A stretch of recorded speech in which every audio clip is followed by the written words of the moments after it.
here faster. Check, mic check. Chase my dreams just to wake up after. I think we're live. Let me double check. Run it back, time I wasted, time I had. One after one is a hourglass. All my patience, never lasting, no. Welcome. We should be live. Memories I'm diving head first. You know I can't breathe through the sound of laughter. This is Chuck Sutton from the new Ableton Live 12 drop. He made the demo song. This is so hard. What up, Doozy? Let me log in on my phone to make sure all the angles are good. Give me a second, y'all.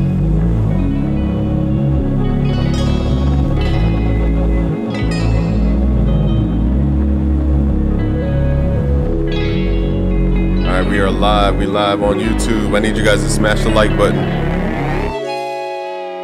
We're gonna have Sound Oracle with us today. Let me turn this down. Why am I shouting? We're gonna have Sound Oracle with us today. Sound Oracle made sounds for Timbaland, Polo da Don. His sounds have been used in Drake records, Beyonce records, Jay-Z records. Let me go to his website actually, soundoracle.net. Let me see all his credit list. It's so long. I just say everybody in basically the top of hip hop. So that's why we're gonna have the conversation today. Is hip hop dead? I didn't know. I'm a testimonial on his website. Shout out to Sound Oracle. I consider him a mentor for sounds. He's definitely somebody who showed me Ableton in like maybe a 30-minute sit down. He showed me Ableton, everything I need to know, and that stuck with me for 4 years now. What he showed me 4 years ago. So that's why I can move around Ableton with a little more ease.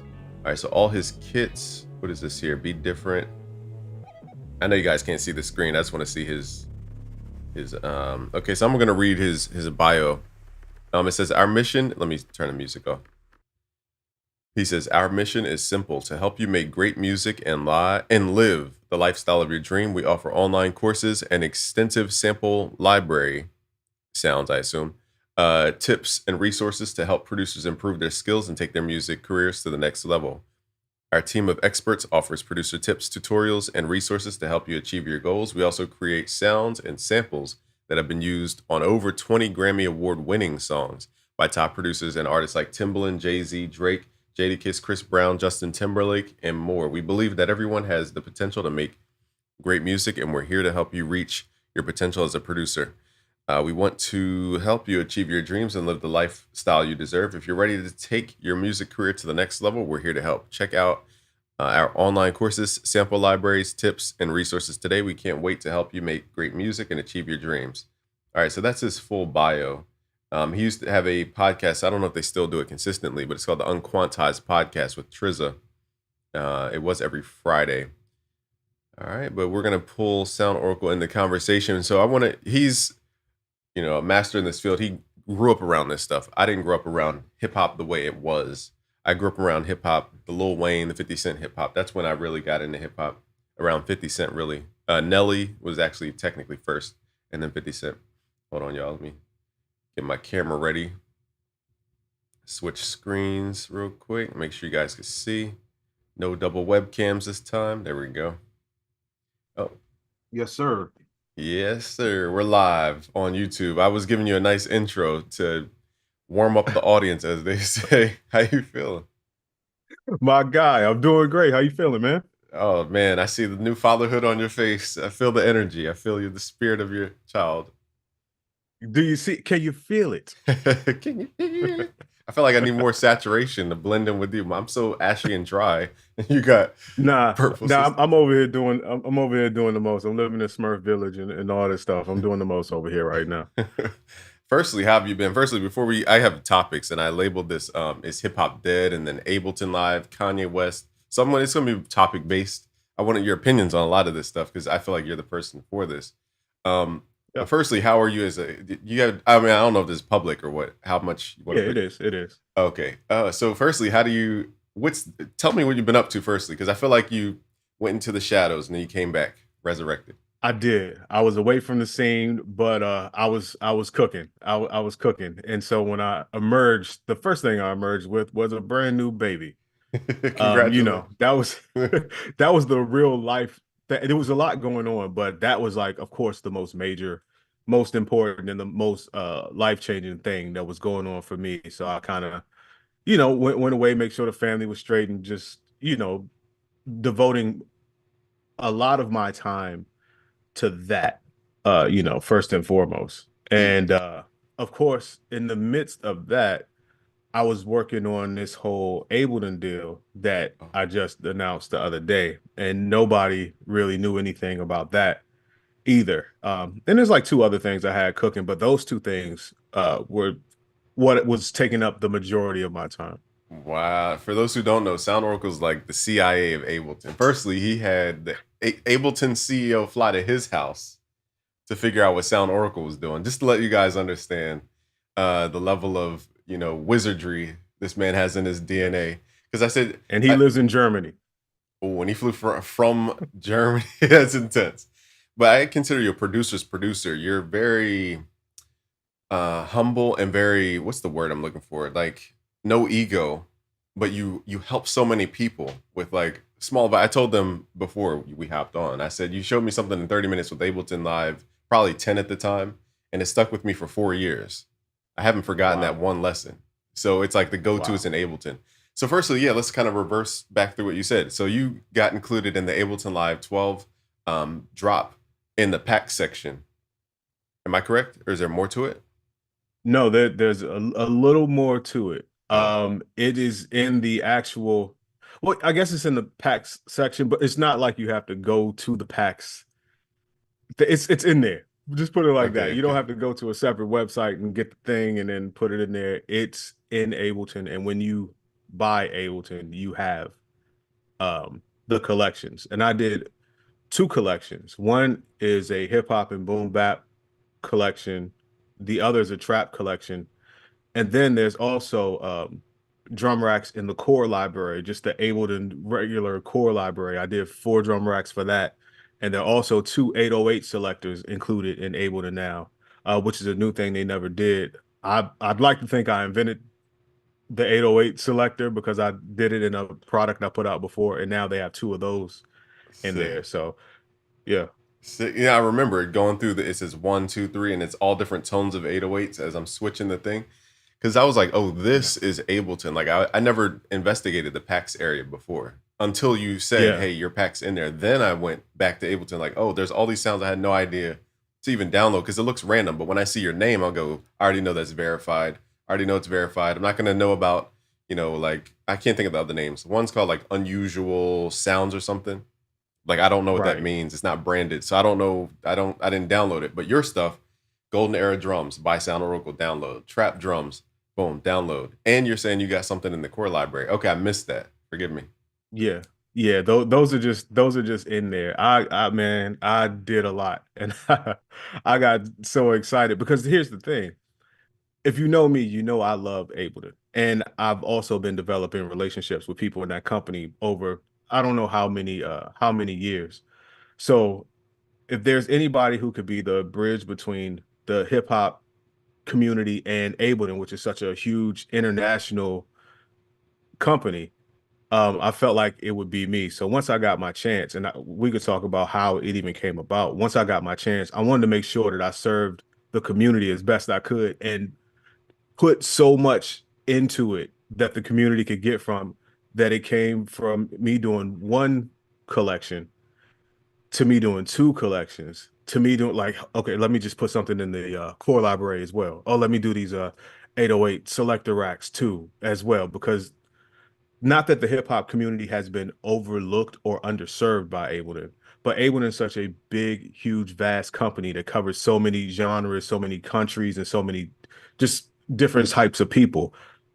It was my duty to make sure that my people are represented and served well in this. So that was my whole thought process going into it, and that's why I have like 46 drum racks included in Ableton now. Wow. I'll say you were a big pivotal part of me actually upgrading because before it said Ableton Live 11 and it said you can upgrade for the beta or something like that, or like you can upgrade for when it comes out. And I was like, it's not really enticing. Then I would see videos where it's like this EDM way to do this EDM way to that. I'm like, I don't do that in hip hop. What's the point of upgrading? Then I saw your post Right. about how your sounds were in Ableton 12, and then I was like, why am I even debate? My brain, it wasn't a conscious thing by any means. My brain just was like, let me update. It wasn't even like a thought Fire. process. I think because you're resonating with us, because you are us. You came from this struggle. You came from this perspective. And like you said, I was just Yes. like you read my mind almost. That's crazy. I was just about to say how, in my opinion, Ableton is branded for DJs and EDM folks. So that's probably why I don't relate with it as much. But when I see your brand, it pulls me into the experience. Even if I'm primarily FL, I'm still want to discover and experience because I go, okay, if you use it, there's something there. Right, right. And you know, you've known me long enough to know I'm really a hip hop guy at heart. I've been part of like a whole bunch of pop projects and R&B and just all types of genres and working with very versatile producers with diverse portfolios. But at the heart, I am a hip hop, crate digging, boom bap type of guy. So I'm like, we have to get in there and we have to be represented. So and another thing too, when it comes to the tech of Ableton and the devices and all of that stuff, I'm very into that too. Like just making racks and just doing very complex things. And it's not often you see um like hip hop and boom bap being synonymous or mentioned in the same sentence with high level complex technical things like you hear for ADM or EDM or dance or something like that. So I think it's time that we come to the table with that too and bridge more of that gap with hip hop and technology too. True, I agree. I think because what was groundbreaking too was that demo song. Did you hear the demo song by Chuck Sutton? It's called Patience, Fire. I think. I Yes. opened it up. I was like, what is this? Like his flutes were doing Fire. something I've never heard before. It was like, and it was doing these pitch dives and all this cool stuff. Then I went into further back up what you're saying about devices. I went into the flute channel track and just looked at like what the device was doing, and it had automation on all these like macros and different things. This is, and then it was. I guess what I'm trying to say is it wasn't like a pop sound to where I'm like, oh, that's just a pop thing. It was like a Right. blend of like R&B type. I don't even know what genre that is. It's just his own genre. And then I can see it applied to hip hop, is what I'm saying. And then I saw in the device it was doing all this stuff and all this automation. So I went, maybe taking it that far is gonna, unlock new doors for hip hop. So what are your thoughts Oh, on? definitely. Yeah, I have a pretty salacious title. It says it's hip hop dead, and then I have all these topics. Ableton, I have a bunch of topics for you, but I want to know your Let's perspective go. now in the culture. Firstly, because you're of hip hop, like truly, maybe you can give them a background. I saw you on EA Ski's channel recently, and you Okay. described your background there. But just for people who to understand how embedded in the culture you are and were, can you kind of explain the actual craft of it? Because I didn't grow up in the crate era. So like the actual craft of like the hip hop crate digging type of producer, like that type of thing. Yeah, like that's your core identity coming into music. Am I mistaken? No, no, no. You are absolutely right. So here's here's my how I did it and what the heart of my music production lies in. When I was younger, much younger, I used to rap. Probably like 13 years old. I started collecting records just because I would hear hip hop and then I would recognize that there were samples in it just from things I would hear in my household. So that fascinated me a lot. And of course, like any young kid back early 90s, I wanted to rap. So I would rap. I found a crew, but I would also buy a whole bunch of records for myself and for them to make beats for me with. So I got to the point where I spent more time digging for records and in old record stores and pawn shops and traveling to DC, Maryland, Virginia just to buy records, more so than I actually was going to school. It just like engulfed me. And then I think I heard like Mecca and the Soul Brothers early 90s and it made me want to be a producer. Um that might have been 92, 93. I wouldn't go on to make my first beat until like 96 or 97. But at the time, the culture was you find dope samples, you find dope drums, and you just put together things in ways that nobody else did, and you found your own identity.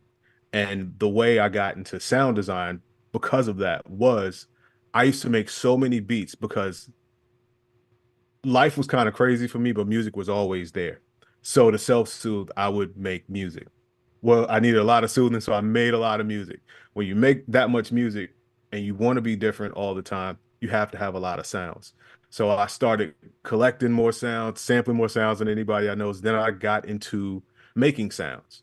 And I didn't really know how people made sounds because where I was from, hip hop wasn't known like that and people weren't producing like that. So I'll just kind of come up with my own ways of making and gathering and collecting sounds. And then lo and behold, I became a sound designer and I was a sound designer for probably a decade before I even realized it. That's intense. First, I want to make sure we got a sound check. Can you guys hear? But because you're going in, and I want to make sure I forgot to do a sound check in the beginning, so I just want to make Okay. sure I'm not reading the chat, by the way. But no, I want to Oh yeah, ask yeah. you Let me know. because that's such a specific. Oh, here's what I was gonna do. I was gonna go into Ableton, pull up a folder, and click a snare. And here's the superpower that Sound Oracle hasn't mentioned just yet. I remember you did this at a seminar we had in Anaheim, California, with oh man, Sergio. What's his brand name? Beats music. Beats Music is his brand. So he played a beat or whatever, and you knew the exact snare in which the exact pack it was in. You were like, that's snare 3 from pack whatever that you had on your website. I was like, so Yeah, I, go ahead. yeah. I think it was from a break beat actually, something like that. I'm a break beat aficionado and like a sample aficionado type of guy. That's intense because your stories reminded me of how now I'm starting to piece together. Oh, you went through all these record stores and you heard so much. Is that similar to, you know how like virtuosos have ear training for the pitch and the key of like they'll like that's Yes. A minor or that's A flat minor or whatever. I think you have ear training for sound and timbre.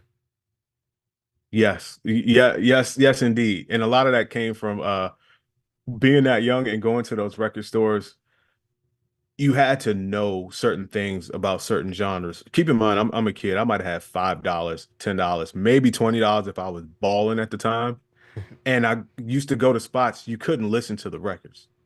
So you didn't want to spend all day and then come home with a bunch of trash. So you had to get keen on looking at, you had to know the labels, you had to know the years, you had to know the genres. Then you would start to look at who played instruments on that album. Oh, if this drummer's on there, you know what the drums sound like. If this bass player is on there, you know what the bass sounds like. So you start piecing all those things together, and it gets to a point where you can just look at an album that you have no idea about, and you can kind of almost hear what this album is going to be and whether it's going to be good or bad. Wow. Now, could you hear the vinyl before you bought it, or it was just like sight unseen? No, sight unseen. Now that's a different layer I never realized until you just explained that. So you literally can't hear this reminds me of, sorry to take us on tangents. I'm an Aries, so I tend to do that. Is this reminds me of when people would go to a website and let's say the website has no sound demos of the sound kit. And I'm like, how can I buy your sound kit if I don't even know what it sounds like? But you were buying records by not even knowing what it sounded like, but you had a context of what that thing sounded like. Right. And it's not like the budget was extremely limited at any given time. Like I said, anywhere from $5 to $20 mostly. And an album, they're dollar bins, they're $2 records, $5 records. Then some albums get expensive, $8, $13, maybe even $20. You want to get the most for your money. I'm trying to come home with as many records as I can with the little bit of money that I can and make sure that all of them are quality without being able to hear them at all. Wow. Now I've seen I can't recall, I think it was just Blaze maybe, who has like a wall of just do you have like a section of your home that's just a vinyl collection, like a bookcase? I do. I I do. I have a whole bunch of crates. My collection used to be way bigger. I moved and then moved away and left my collection behind. And by the time I went back for it, it was way too late. And it was probably almost 5,000 records at that time. So I had to start over. But That's crazy. fortunately, I was one of the first people I know to bridge the hardware and using the computer gap. So in my downtime, I would actually record all of my albums into SoundForge at the time. So I had like the digital collection in the MP3. yeah, probably MP3s or waves at the time before like it became the thing. So saying all that to say, when I lost that collection, I still had maybe over half of it because in my downtime I would just record all the albums onto my computer. Wow, your stories show me how, like, one is the intent behind it. Two is the power of sound association and sound branding. And then three is thinking, okay, the time it takes to transfer information from this to that, just recording it takes however long. Now, also, I want to tap into the discovery element, which I think is missing from music today. Or when we find it, it's like we're in love with the artist because we discovered it, as opposed to just kind of like it being pushed on us. What do you think about Yes. the discovery element of? Because I came across a band. I forget how it even happened. Actually, I forget how this happened, but it was a band called Mhm. Maserati from the 1980s, and I was like, how are they not known? There's an album called Maserati by Maserati, and it sounds like Nice. Prince slash like some kind of funk, high quality sound. I'm like, "Well, this is a dope sound, but it's from the 70s and 80s or 80s, let's say, and I didn't know about it when it Right. came up. So like I'm discovering old stuff and it feels I'm getting that energy of newness. I can't explain what I'm trying to say, but how do you think that was a critical part of it too, the novelty of it? Oh, by far. That was and is a high that I chase to this day. There's so much music out there. You'll never reach the end and find like all the dope samples in the world. I know a lot of samples and I find new dope stuff every day. And it just as you expand your musical palette, you get into I always say like prog rock from Russia or lounge music from France or the funk and the soul that they were doing in Nigeria or the Japanese covers or the reggae covers of soul albums that they were doing around the world. Like it's so much dope music. The music that we know from the people who are the goats and the greatest of all time, barely 1%. There's a million Maseratis out there. You know what I mean? It's Right. just and that element of discovery, as you put it, is one of the greatest feelings in the world to me, especially when you feel like you're the first person or you're in a small minority to even know that this exists. Even more so when you flip it and put it on something and people hear like, yo, what is that? The question of what is that is like one of the greatest compliments that could be paid to me whenever people hear my music. And that's one of the things that I chase all the time. I remember you just triggered a memory actually. There was a producer power summit you did in Atlanta, probably in 2018 around there, or 2019 maybe. Hmm. And I came to it and I remember you put on, like, you were letting people cook up together. It was like 10 producers cooking up. And then I think it was Sergio was spitting bars. Somebody was rapping, I forgot who. And over Yeah, top of the beat being played live. It was an experience because it made it fun to make music as opposed to like forcing ourselves to sit in front and do all this stuff. It was fun to make music. And it was. Yeah. you had these samples that were um I don't know, I guess in a library somewhere or somewhere, and you just dragged them in and people were like, what is this sample? I forget what it was, but it had like percussion drums on it. It sounded very tribal. That's all I remember. It was like a tribal sample. And you just dragged, or I forget where it came from, but the fact that you had this like loaded up and it was an experience. So you gave that feeling to us.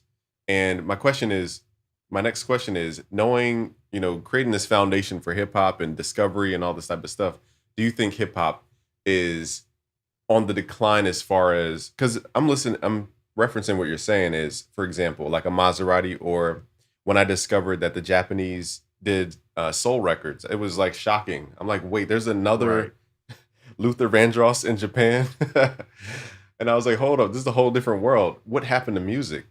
And so, what's your thoughts on what happened to hip hop specifically? Maybe not music, but just to hip hop. What is your perspective on that? Um, I mean, like anything, it changed. Genres change. Hip hop specifically is always youth driven. So whatever the mid to late teen to maybe as old as the mid 20-year old, maybe later 20-year old, that's going to be the mainstream sound and the face of hip hop. Whatever that generation wants hip hop to be, that's what it is on a mainstream level. So when people say or allude to things like hip hop is dead or real hip hop is dead, it's not dead. It just kind of takes a step back and now you have to actively look for it. Whereas in the 90s, let's just say the 90s, early 2000s, if you like that specific type of hip hop, you would turn on the radio. Remember radio? But anyway, you would turn on the radio and it's being served to you and it's being played and it's dope. You love it because you're a late teen, you're early 20s, you may even be early 30s. Um, and whatever music you like around those ages, that's going to become your personal preference. That's why I'm such a huge hip hop fan. But it doesn't go away. You just have to go to the places that it is. And a lot of that just comes with being more mature. And once you reach a certain age, you don't go to the same clubs. There are still places that people your age go. That's where you go to find those people and to find what you want. So I don't believe hip hop is dead. I mean, you could just look. If we're talking boom bap type hip hop, I mean, Alchemist is dropping something like every month, it seems. And this is a ton of other people like that.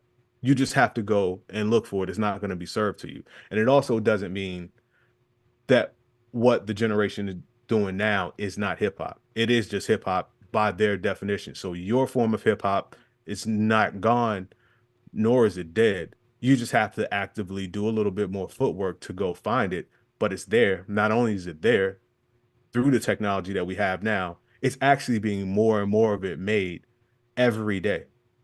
So it's actually more of it, but it's just not being spoon fed to you. So as long as you're not lazy, you could feed your musical appetite until you throw up. It's there. It's still there. You just got to look for it. No, you said it exactly, and you pulled up a lot of memories actually, because you're making me think. Back because our complaint is we're like, what happened to the regional sound? Am I double webcam? Nobody told me I was double webcammed up. Nobody was gonna tell me. I thought I turned that off. My fault. Give me 1 second. Yeah, no problem. Come on, chat. Y'all gotta help me out. I had two webcams on and it was blocking the others. Anyhow, it didn't look terrible. This thing don't go off. Oh no, you're good to go. But yeah. So back in the day, they used to have like a regional sound, like West Coast beats. I don't know if Detroit had a sound back then, but let's say Detroit South beats and then East Coast beats.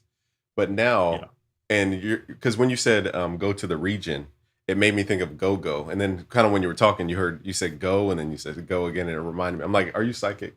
But basically, I didn't know about go. I knew about Wale, but I didn't know what go go even was until probably like a year or two ago, when I listened to go-go stuff of like Beyonce remixes and all this. And I was like, that's go-go. Oh, I didn't even know he came from a go-go band. So, right? Is that right?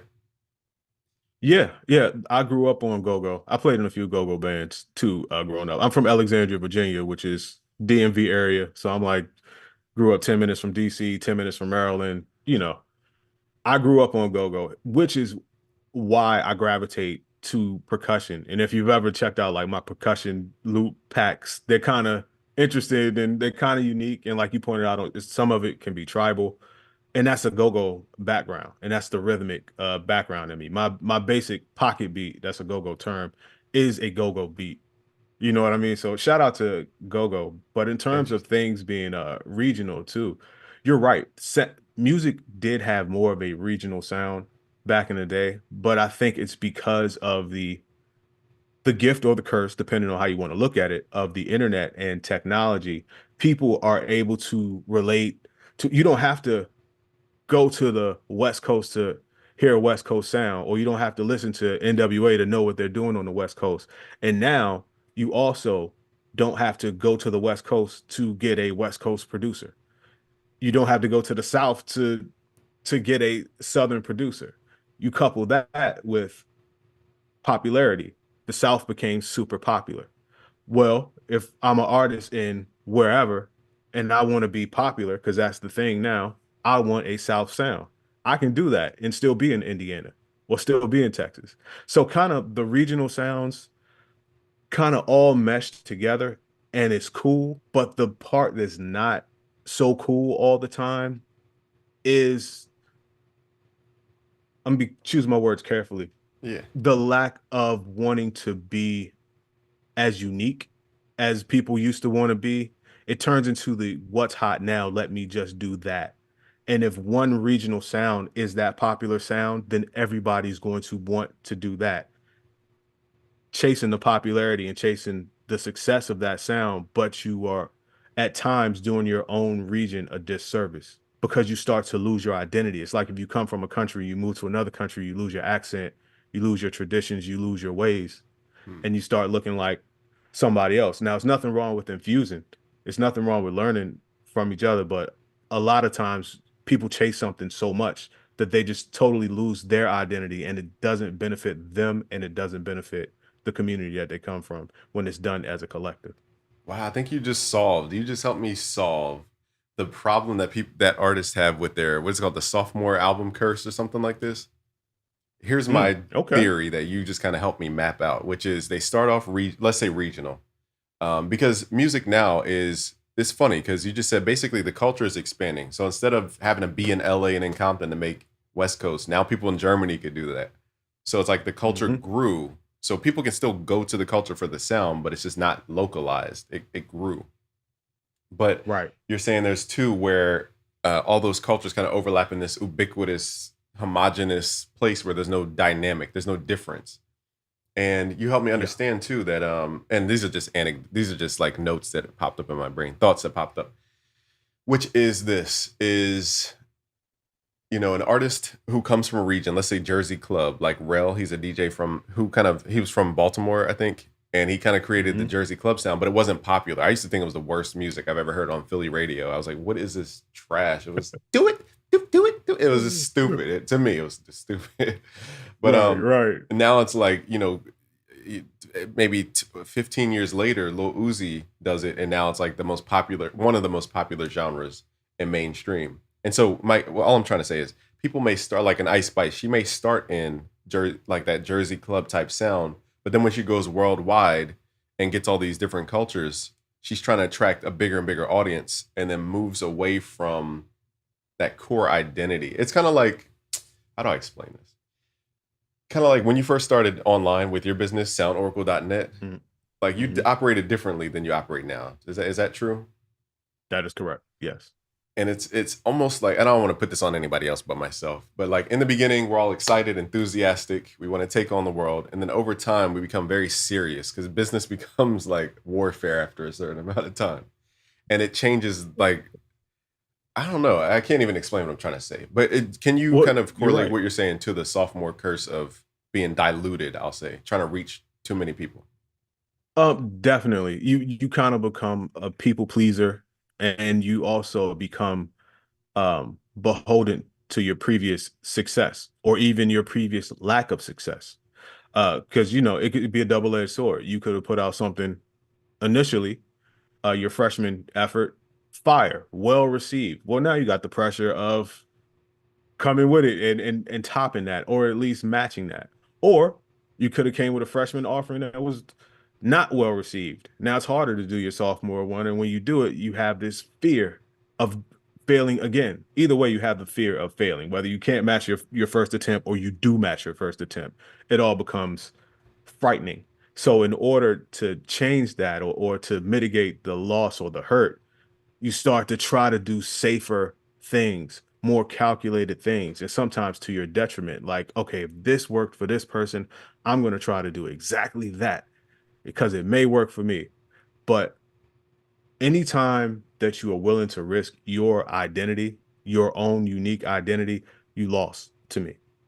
Mm, You lost. Whether it's well received or not, you lost. Because now, think about it like this. Let's say you just copied somebody else or the popular sound. It's not really you, but you got success on your sophomore album by doing that.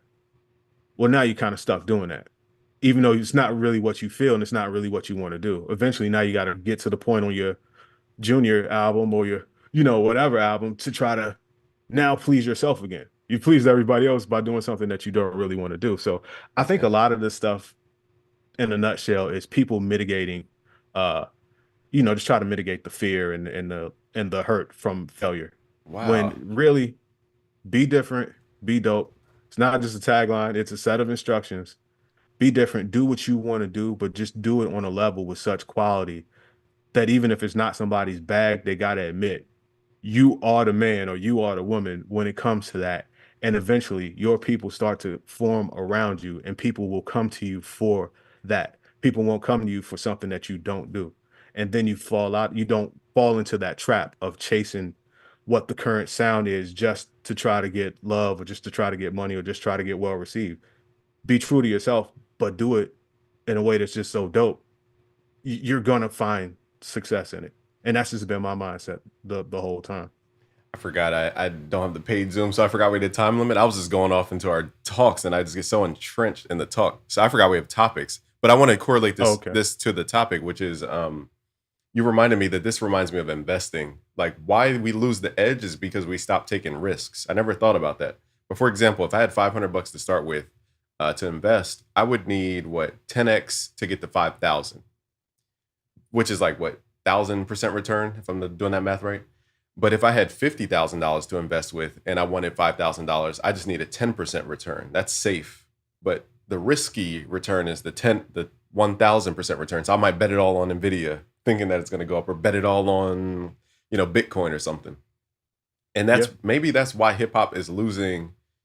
I just never thought about that. Like 0 to 1 is more exciting than 1 to 2, if that makes sense. Definitely. Definitely. And you have passion. Whether a lot of that passion is just fueled by ignorance. Ignorance in the purest sense of the word, meaning just simply not knowing. It's a more emotional thing. It's a more like I do this because I like doing it this way versus I'm trying to do what works.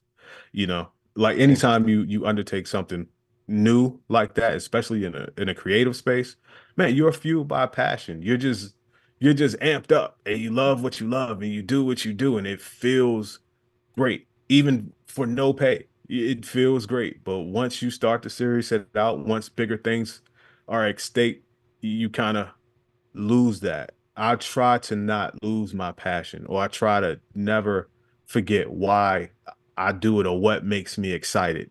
And there were times where it's like I would question what I love to do is not really the thing. That was very short lived because I'm like, no, what I love to do, I'm damn good at, and I'm gonna make it the thing. You can change what you do without sacrificing your own identity, and it can become more appealing to more people and still be 100% you. And I think a lot of people, they lose the love and the respect for themselves and they try to evolve into what everyone wants. And if everyone wants something different, you're just evolving into something that can't be. Nobody, Drake is probably the closest person, can evolve to be something that almost everybody likes. So you might as well just put the time into evolving into the best version of yourself and then letting the chips fall where they may. It's an interesting thought, because Drake is every race, look, ethnicity. He's like tan, so he's like can be on the white side, he can be on the black side. He could say the N word. He can kind of morph that way, but also Yes, topic, yes. Very genre wise. ambiguous. Very ambiguous. But when you're talking about the sophomore curse, it reminds me of Illmatic. Illmatic to me was the greatest Nas album ever. It supersedes all his other works, Definitely. and Oh it's yeah. just nothing's gonna match that. And I think maybe now that you're bringing it all together, I think it does come down to that 0 to 1 mentality. We have 5 minutes, so I have key questions I'm supposed to ask you. Okay, Okay, let's go. so to me, Kanye is becoming very safe. I'll say. What are your thoughts Yeah. on? Because everybody's going nuts over carnivals. I'm just like that last album to me was like, what is this? It was almost like the last Kid Cudi album. I was shocked that he even put it out. And this is no disrespect because these are Kanye is one of my favorite artists of all time. But it's something sounding formula. I'm not feeling Kanye anymore. Maybe he's just too rich for me. I don't know. What are your thoughts? Yeah, I think he's transcended past that.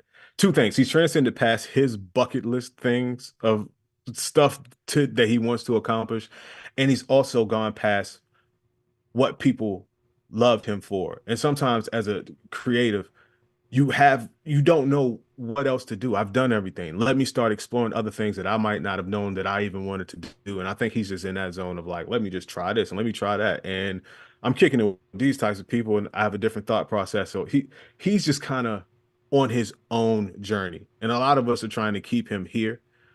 And with him being on his own journey, like he can't rap anymore. Yeah, because he doesn't rap the way that we liked him to rap. But man, that man's mind is on something different, just something totally different. So I can understand why a lot of people aren't feeling him. I can understand why a lot of people are feeling him more now. And the youth are feeling him on the level that I feel like older people who started with him should be feeling him. But it's kind of like the older crowd is moving away from him, and the younger crowd is replacing him. Hmm. So his crowd just kind of stays at the same age that it did, even though he's changing. His crowd is like the same age. True, like these kids, because it reminds me of Underground. At first, I'm like, what are these kids doing? And then I start to respect it. I'm like, wow, these kids are genius. We have like 3 minutes left, so I got to rush when I speak here. But dang, I had a sub point in there, which was Kanye's album. Oh, the Yeet album. How the new Yeet album is very Yeezus-y to me. It's very experimental, different snares, not your Yeah, typical like sounds. Um, yeah. but to me, like the Playboy Cardi sound, I'm like, what are people hearing? I can't figure it out. I really think it's just celebrity that's kind of moving that forward. I'm not hearing something's really missing with the Playboy Cardi sound. So, what are your thoughts on like the new Um, rage hip hop that's coming out, like rock hip hop? how Jamie Foxx say, "I wouldn't wear it, but it looks good on you." That type of thing. It's not for me. That's what I feel. I feel like the youth like it for whatever reason. It's very rebellious, so that's one reason why they may like it. And the other reason is I know that I'm not supposed to know. I could just look at it and like it's not for me. Now, if I'm not feeling it, that doesn't mean it's not dope for what it's intended to be. But whatever it's intended to be is not necessarily my bag. That's Hmm. how I feel about it. Interesting, because I feel like the underground kids are moving this. Like, if I can put your song on a playlist to go to the gym, that's how I know your song is hard. We're missing Yep. hardness. I don't know what it is. Stuff isn't hard anymore. Maybe because people aren't rapping, they're singing. We have 2 minutes left. It's Dang, I'm very talking. soft and melodic. Yeah. Yeah, very melodic driven. Who wants to My sing in music has to be bench press? hardcore and it have an edge to it. Yeah, I can't bench press the melody. It doesn't work that way. TikTok banned potentially. What are your thoughts on Universal Music pulling music from TikTok, and then also TikTok about to be banned potentially, like by the U.S. government? You Universal pulling the music. Hey, Universal's like, yo, Papa got to eat. So yeah, come up off of our music. By the way, we're starting a subscription service, so now you can use our music, but you have to deal with us directly. We're tired of going through TikTok. So I get it. I totally see the play. I think it's bad for the consumer, but I totally get why it's happening. Now, as far as TikTok being banned, totally, I don't, I really don't feel either way about it. My heart goes out to any creator that's cut their teeth in TikTok and became like that's their thing. That's the only thing I feel for it. But in terms of like the platform, emotionally, I'm not really tied to it at all. Because it gives Vine energy. Vine came and it went, and I think some people believe that it truly disturbed the minds of our youth. Like it made people's attention span this small to where Agreed. like it's dangerous for even people like myself, because I feel like you're one of the rare ones who understand business and creative. So just for the last minute that we have, can you explain just the Mhm. result of social media making everybody's attention span this big and destroying their brains quite literally? I mean, it's a microwave economy, but the thing is, attention spans are getting shorter, but you can only go so short. Like when phones were getting smaller and you could only get so small and they became bigger again. So maybe it will reverse and then longer form things will come back. But to be honest with you, man, convenience breeds laziness, breeds more convenience, breeds more laziness. And it just doesn't work out in the long run to me. Wow, you fit that in the minute. It's probably going to cut off. I just want to wish you well. I'm so sorry I'm rushing. I don't have the paid Zoom. No, it's Um, all good. And thank anybody out there that's checking it out.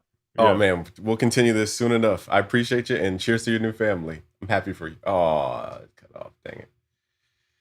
But Sound Oracle is one of again, I consider him a mentor for sounds and his online business too. He's a very smart uh, business and creative at the same time. So I just wanted you guys to be in on that conversation. I wanted to bring up other stuff. I guess the other stuff wouldn't have fit that vibe that we had today anyhow. So it wouldn't have made sense to talk about certain things. But I wanted to ask him about Ableton Live 12, and I didn't get to it. Firstly, I'll read the chat before we head out today. Just a quick conversation. I'm going to go outside and take a walk to get my blood flowing here. This should be a weekly series. I agree. I used to do this a lot. I used to bring on all my kind of business associates, and we would just talk about stuff on live. I think the culture needs just conversation more. Important conversation, not trendy news, but important conversation. Tommy says, great conversations. Thank you. RW says, yo, thanks for the science. Thank you. The hip hop evangelist says, bruh, thank you for the ASR 10 sample pack. Great advice, Sound Oracle. Oh, his ASR 10 sample pack. Yeah, I have like almost every Sound Oracle pack he's ever dropped. Shout out to him. Bodelic says, yes, sir. Word. My man spitting facts right now. Also, at the end of the day, dolls are like cars. Use the one you like. That is why I can't say one is better than the other. That depends what is better for you. Oh, there he is. Sound Oracle. Thanks for having me on, bro. Oh, thank you. Thank you. Forgive me. Again, I'm lazy. I don't use Zoom. That's probably why. If I use Zoom more, I would pay for it, but I don't use Zoom. So I'm like, why am I paying for something I don't use? This should be a weekly series. But yeah, I wanted to thank you. Sorry to be abrupt. It's just I just don't have to pay Zoom. And I was talking, not realizing how much time has gone by. Guys, welcome to Music Aging. Music grows. Even trap is going to be outgrown. Oh, here's what I forgot to bring up in the conversation was thinking about how I heard a country song with trap drums and it was on the Billboard like top 10. I was like, trap has so much influence, but it's almost demonized and people think trap still doesn't exist. I'm like, listen to country, listen to pop. All those drums are trap drums. Like we still are influencing the entire melding pot of music. I meant to ask him about AI music in Ableton Live 12, but I guess you guys have to go to him for the Ableton Live 12 talk and his thoughts on AI. You said, how far are we from Sugar Hill Gang? Interesting. It's an interesting thought. My thoughts on AI music is that, and I'll kind of end it after this, is that AI music can make probably music better than humans can, but music isn't about the product. It's not about the sound of music. It's about feeling the music. It's about making the music. To me, I think in humans, we have an innate desire to create. So if the computer does everything, it's not fun. Like, it's not fun to just have the computer, you click a button and it just pops out something. It's just not fun. It takes all the fun away. It's kind of like if you enjoy cooking and then you're trying to cut up the chicken and cut up the parsley and cut up the spices. That's fun. But then there's chicken that's already pre-made. It's already cooked for you. In fact, you don't even have to throw it in the oven and you just buy it from the store. That's not fun. So I think at the end of the day, it comes down to people wanting to have fun.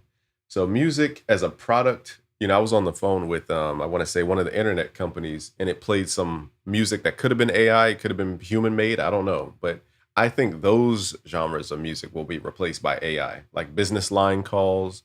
I think maybe certain film things, but in film, they're very particular. Like if you submit for sync, they don't even want you to send in splice loops or Apple loops from GarageBand and stuff because they don't even want the remote chance that there's anything that's not copyright cleared. So film will probably be the last industry to embrace AI music only because of the copyrights. So as long as the US acknowledges copyrights, I think music production is fine, So, and then you got to get into the rights given by, like, who is making the AI music? Do they own the rights or is it, you can't copyright it? I had a discussion with Donald Passman about that. He wrote the book, Everything You Need to Know About the Music Business, or All You Need to Know About the Music Business. The needle struggle was also rough.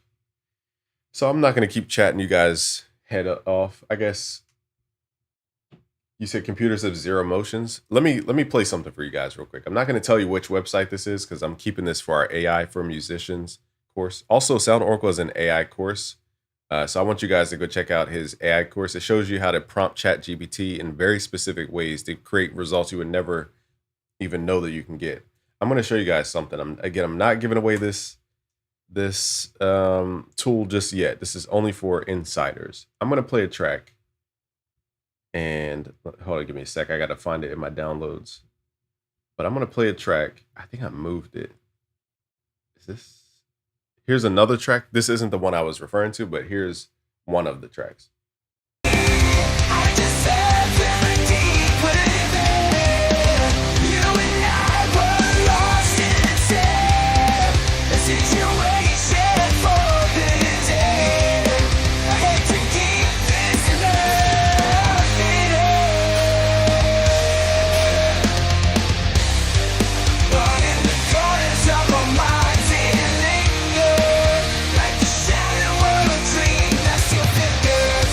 That's AI. Like, I don't really need to know what the human's saying because or what the voice is saying because that's kind of arbitrary. Now, I think that will be the last frontier is getting the melody right, getting the songwriting and singing right. But again, it's not a threat to people. It's only a threat to people who are trying to maximize every revenue source for music. Like example, ringtones or put music on the phone lines. Like deals like that are probably going to vanish from the traditional music industry. I think AI will take those positions. But as far as moving forward with music, we're going to have a renaissance, in my opinion, of personal brand. This is why Web3 was so dangerous to the music industry, because the music industry for the first time saw that you can, as an artist, can be almost like a stock. So they say, okay, I believe in Charlie Puth. I'm going to invest 18 ETH into Charlie Puth's campaign. So where basically he's crowd fundraising from around the world, all his fans and all his supporters, and even what's more important, the speculators, because now he doesn't have to go to a record label to get the money because the record label goes to the bank to get the money. Now, Charlie Puth in this example can go to the market and say, hey, market of speculators who want to make a return on your investment, I'm going to make this project of NFTs, for example, and I'm going to sell it, 100 NFTs at, 10 ETH, or it's a bidding process, let's say. So now if you invest the ETH going into it, which is Ethereum, by the way, when I say ETH, when you invest the ETH going into the project, he's making money right away from the crowd raising. The money goes into the production of the music. And then when he releases the music, the value of that thing goes up because it's a limited quantity of a digital asset. And that's why music became so dangerous when Web3 was announced. And the music industry was scared. That's why, this is in my opinion, this is not Sound Oracle's belief. This is, in my opinion, why we saw things happen to Tory Lanez. Because if you guys remember, Tory Lanez said he sold 1 million albums in a minute. I don't know if all those were legit sales, who knows? But the power for an artist to have that many speculators behind him, to buy an album for $1 or a song for $1. I forget if it was an album or a song, I forget. But to buy it for $1. And then, don't worry about the RC20 token or the what is it? ERC20? I'm mixing that up. Hold on. Yeah, ERC20. So the tokens might not have been ERC20 tying it back to Ethereum, and the secondary market might not have been tied back to the Ethereum blockchain. But the point is the fact that an artist can have that much power without a record label, without permissions, without some lawyer trying to block the deal, without, that was dangerous to the music industry. And we saw that. And then we saw the consequences, unfortunately, of somebody who broke through. Because if Tory Lanez would have created that narrative that any artist can do this, every artist would have left the traditional music industry and gone into this Web3 world. I think we're going to have another Web3 boom. It's just a matter of understanding that. And the problem, though, sorry, I'm kind of going on tangents. I'm going to play another record in a second by AI, but the problem was, yes, Web3 has the best technology for accountability on the blockchain. Yes, Web3 has the technology where we can bring in speculators. And basically, you saw how Bitcoin went up to 70,000. Imagine you sold your album for, let's say, 1 Bitcoin back when it was 5,000 in value. Okay. Now you might sell 10 albums for 1 Bitcoin. Okay. So now you have 10 Bitcoin. But as long as you kept holding on to that coin for years, now that 10 is now worth, what I say, 5,000 to 70,000. I don't know the difference. So multiply it by 14 or something. You now have 14 times the value of what you were paid. So it's not only that you're getting paid 10 Bitcoin, it's also that the thing you're getting paid with goes up in value. That was the magic of Web3. And musicians were about to be the richest people in the world. And it shows that personal brand moving forward is going to be one of the strongest things, because that's the last frontier of assets in this, before we get to AI assets. I don't know how that's going to work, but you can invest in a Sound Oracle. You can invest in a BusyWorks Beats. You can invest in a whoever, and then you believe in them and they rise up like a stock. It was going to be the most crazy thing for musicians. And that's why I was so excited about it. Let me see if I can find another track here. Now this one's AI generated. I don't know what this sounds like, so I'm just clicking something random here.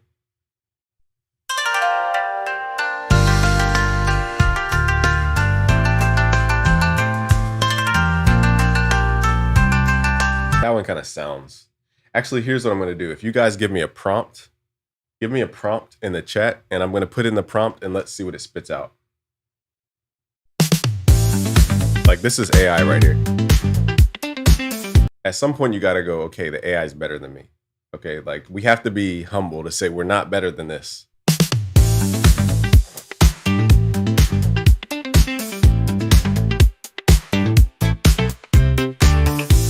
the disco lights, let the music take flight. In the heart of the night, where our dreams ignite.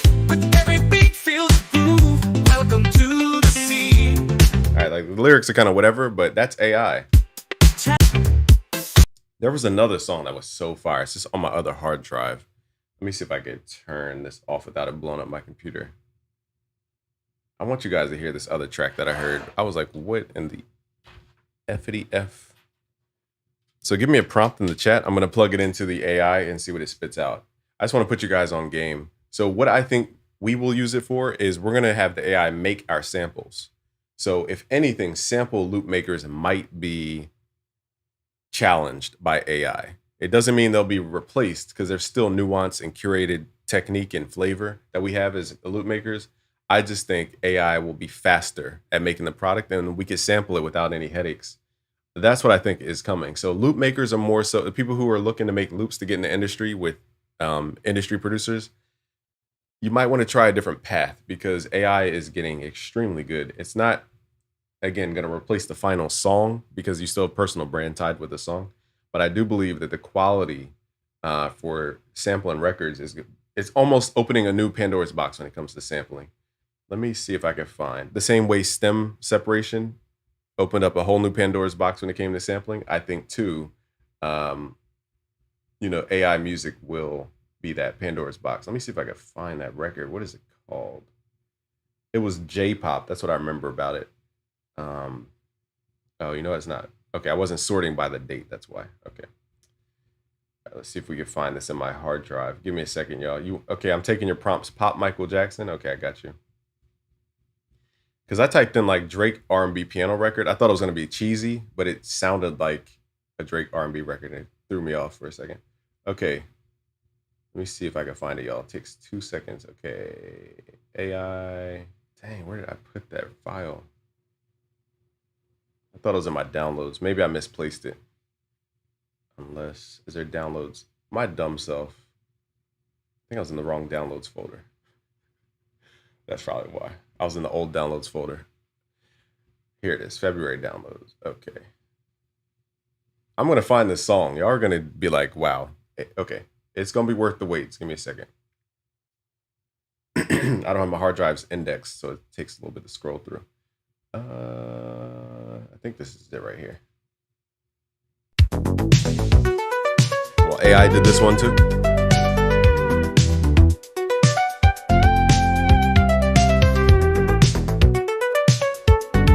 Like, doesn't that sound like a legit 80s song that you could sample?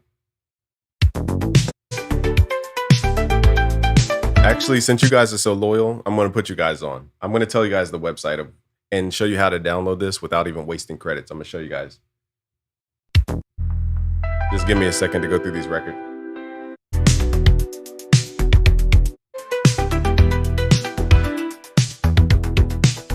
Like, it feels very 80s. There's one, I think this is the one I was trying to show you. Okay, here's the one. This is called J-pop. 画面越しの美女つながるセッション指先で描く夜のコネクション笑顔交わすマジックエンドレスのトラフィック Tell me this is not hard. 越しのドラマ心ファブリケの中に映るは遠くの君の面影触れられない距離も心は縮めてゲームセット短人の夜も孤独を超えてネットセット Tell me this is not hard. That's AI. It's getting that good. It's getting better than humans. We just need to accept that it's better than us and stop trying to what's the word? Stop trying to put value on the sound of music. Music's value is not the sound. It's the feeling we get from it. It's the emotion, it's the resonance, it's the stories, it's the relatability. That's the value of what we offer. It's not the sound. I've been trying to tell you guys this even with beat making. You could be the best beat maker in the world. You will not outdo Metro Boomin because Metro Boomin is not about the sound. It's about his brand, his personality, his story. That's what Metro Boomin is. And that's why I think personal brand will be more important than ever before. So let's try you guys' prompts.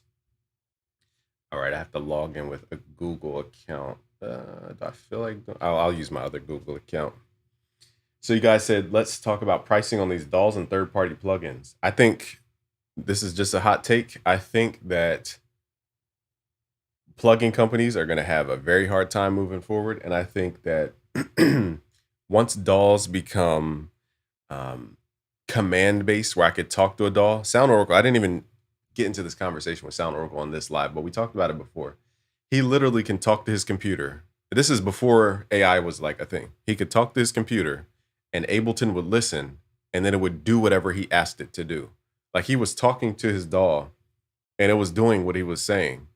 He would be like, arrange this like this. I'm just making this up because I forget the exact commands he gave it, but he would like, arrange this like this. Chop out every snare in this sample. I'm making that up because I don't remember exactly what he said, but he could talk to his computer and it would do the thing. What difference is that from us commanding an AI doll? Like, will we even need to click stuff anymore? If Apple Vision is becoming the future, what if our minds could tell the computer where we wanted to play stuff, how we, like that's it.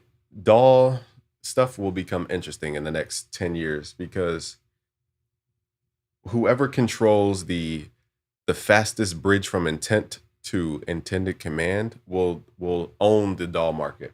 And I'm not sure who that will be. It could be Apple. It might be a whole different company than the companies we know. So it's going to be interesting to see this AI doll thing. Once we get into like visual correlation and intent, it's going to be insane. Okay, I'm going to show you the AI in a second. Let me try your prompts. So you said, I'm just going to copy and paste your prompts. Retro 80s pop. Copy, paste. In the meantime, as that creates, let me show you guys what AI I was using for that. Hold on, let me switch screens. All right, so again, I'm not trying to scare you guys to death about like AI taking your producer job. I'm trying to show you how to use AI to actually have fun. Okay, so if you want more samples that don't even exist yet, go to this AI called Suno.ai. I'll leave a link in the chat. Give me a second. Suno.ai. I wasn't going to show this to y'all, but whatever. Now you know. So go to Suno.ai and then go to where it says make a song in the top right. Okay, so once I click on make a song, it gives you a feed of people who created songs for free, basically. So I can click this and listen to what it sounds like. It even creates song art for it too. I think that's pretty unique. So I can see movies using this type of stuff. But the problem with movies is that they're really copyright sensitive. It sounds like a movie scene. Here in Alabama, where we grow a lot of corn, but chickens don't eat the corn, so we have to grass feed them. In the shadows of gray, I find myself lost. This is hard, and it sounds real because that acoustic guitar. Between the highs and lows. All right, so let me show you guys how to download that. So let's say you think that's fire. What you do is you right click, you open that up in a new tab. You click on the name of the song, right click, open a new tab. And you'll notice that there's no download button, but no worries. What you could do is right click on the play button and hit inspect. If you're on Google Chrome, hit inspect. Okay, so once you can hit inspect, hit Control F to find. My head might be in the way. Let me move my head, give me a second. Turn off my webcam. Okay, hit Control F to find. Control F, and then type in .mp3, and it will pull up the exact file. So basically, you just right click here, or double click. Maybe not right click. Double click first, and then right click, and then go to say where it says go to this, and it will pull up the MP3 file. So now you can download that for free. You just click here, go to download. Boom. You now have that in your arsenal of samples for free. Somebody else generated it on their credits, and you just downloaded it for free. So you took their hard work and you're leveraging it. So that's a way you can download the tracks off the feed. Now, the only thing is that you're subject to, or whatever, the tracks off the feed. So everything else, you're gonna have to generate as far as like specific ideas. So I want you guys to try that out. This site has the dopest samples that I've heard Why is my thing freezing? Hold on, y'all. Now my Streamlabs is freezing up, y'all. My Streamlabs is freezing up. Can you guys see me?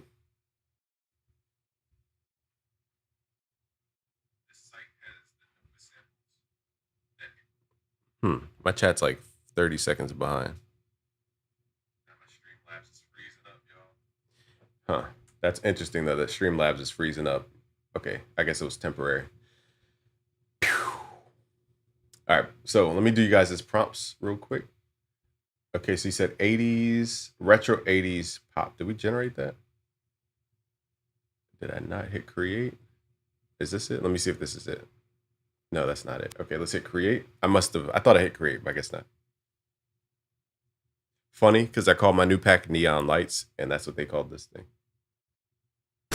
In the city lights, under the moonlit sky, we're dancing all night, feeling so alive. Oh, two?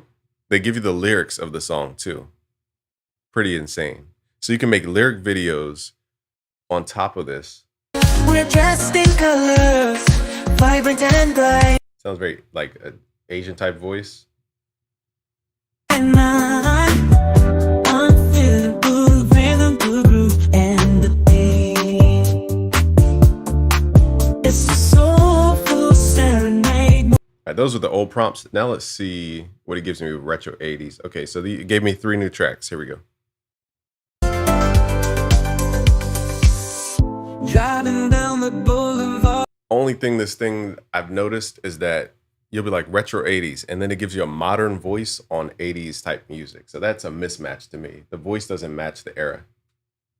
City lights so bright, cruising in my DeLorean, feeling alive tonight.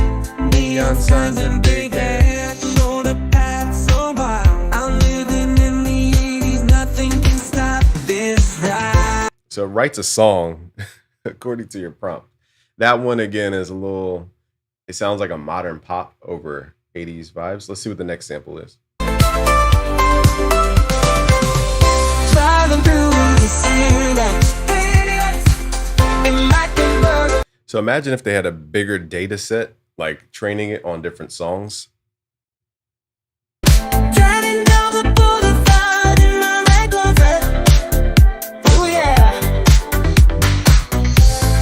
Neon lights are flashing, feel the beat in my chest. This is hard, My right? chest. The city's alive with the rhythm so sweet. No turning back now. We're dancing to the beat, Neon nights shining so bright, feeling in the face, feeling alright in my legs. That's AI, y'all. We just have to say it's better than us and stop trying to compete on the quality of the song. There's like 1,000 birds outside my window right now. So you can download the video and the audio, but I showed you guys a workaround where you could download that for free without even using credits. Okay, let's try some more prompts and then we'll dip up out of here. So prompt, rap in 2001. Want to see if Nelly is right. Huh? Want to see if, oh, I see what you mean. All right, rap in 2001. Let's try some more prompts here. My thing is blocking the screen. Hold up, y'all. Move. How do I move this thing?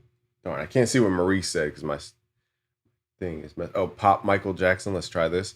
So the cool thing about this site is on Google Music LM, they block you from using celebrity words because they, for some reason, they don't want likeness associated with their searches, even though you can search that on Google, which doesn't make sense. But I can understand why. And so you're really limited on Google Music LM. There's another AI music one called Output Arcade, but I found out that that doesn't generate from scratch. It's actually pulling from existing loops. So they had us bamboozled. Then you have, there's another AI one called like Ava or AIVA, I think it's what it's called. But it always sounded very cheesy and clean to me. So this one's called Suno. Prompt Afrobeat with some Spanish rhythm, 112 BPM. Let's see. All right, so I'm trying you guys' prompts here. Let's see what it creates.